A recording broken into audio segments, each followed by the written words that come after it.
الحمدللہ رب العالمین والصلاة والسلام علی سید المرسلین اما بعد۔ ایک بھائی سوال کرتے ہیں قربانی کے گوشت کے بارے میں کہ اسے کتنے حصوں میں تقسیم کیا جائے گا۔ تو گزارش یہ ہے کہ نبی صلی اللہ علیہ وسلم قربانی کے گوشت کے بارے میں ارشاد فرماتے ہیں کہ خود بھی کھاؤ، دوسروں کو بھی کھلاؤ اور ذخیرہ بھی کر سکتے ہو۔ دوسری طرف قرآن حکیم میں اللہ تعالیٰ فرماتے ہیں فَكُلُوا مِنْهَا وَأَطْعِمُوا الْقَانِعَ وَالْمُعْتَرَّ کہ قربانی کے گوشت میں سے خود بھی کھاؤ اور ان لوگوں کو بھی دو جو مانگنے کے لیے آتے ہیں، فقیر اور مسکین ہیں، اور انہیں بھی دو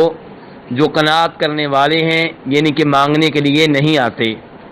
تو اس آیت اور اس حدیث سے یہ پتہ چلا کہ بہتر ہوگا کہ قربانی کے گوشت کو 3 حصوں میں تقسیم کر لیا جائے، ایک حصہ اپنے پاس رکھ لیا جائے اور ایک فقیروں اور مسکینوں کو صدقہ خیرات کے طور پہ دیا جائے، اور تیسرا حصہ ان لوگوں کو دیا جائے جو